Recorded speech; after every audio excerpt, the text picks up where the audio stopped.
For the last 100 years, IBM has focused on innovations that continue to change the world, and we would argue strongly for the better. That isn't going to change in the next 100 years. What will change is the way in which we innovate. There was an era where life was so simple that human beings could drive innovation without a lot of help, because the complexity was low enough that you as a human could understand all the data and all the facts. Today, with today's instrumented world, you really need to be much smarter. You need to be able to handle the vast amounts of information that are out there to get that little bit of critical knowledge you need. So what we're going to do going forward in the coming 100 years, and certainly in the coming decade, we will be focusing on the use of what we call big data, but the intelligent use of it. We take the data, we analyze it, and we learn from it, and then we use that data for the betterment of society. We are already doing this with projects like Watson in healthcare, where we're enabling a doctor to literally, in natural language, ask questions of a computer that can study virtually all aspects of medicine.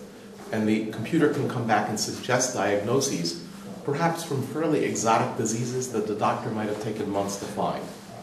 We can take entire cities like Rio de Janeiro and using supercomputers predict rainfall in very small areas, but then also help predict where there might be floods and how to proactively address them.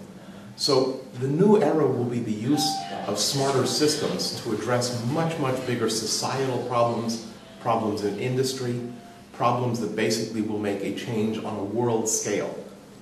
Our innovation focuses on the larger parts of society and the larger parts of industry. It's not about making small items, it's not about a handset, it's not about a tablet. It's really about societal and global change.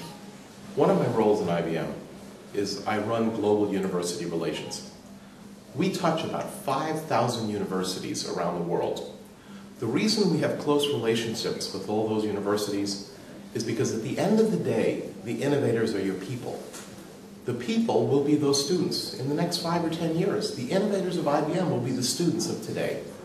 This is a critical thing to us. This competition, it collects the best and the brightest in the world, and they compete against each other to find the very top ranks. One of the things we're doing at this competition is the gold medal winners. Those 4 teams, a total of 12 students at the very top of the world, every one of them has an open offer from IBM to join the company wherever they're legally allowed to be employed. We want to basically give the opportunity for these people to do what I said about innovation, to literally change the world for the better. That's really the critical thing that we're doing here, and that's what we desire to get from this competition. As a sponsor of this initiative, as a sponsor of this competition, we're here to just support all the teams. It's not about who wins and loses. Anyone who made it to this competition is the winner. We're here really to support the general interest level in competing in computer science and computer programming. Because in the next decade or two, the world will be very, very different. A world that was driven in the past by chips and making things smaller and faster clocks and all the things we think of under the heading of what's called Moore's Law, that will all change. A lot of the benefit going forward, vast amount of it, is going to come from the software programming and from the intelligence software that people are just beginning to create, cognitive computing, machines that can learn. These are the students who are going to make that possible and make that happen.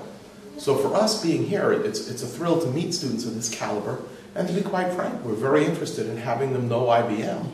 But this, for us, is really about supporting all the students and making sure everybody has an opportunity.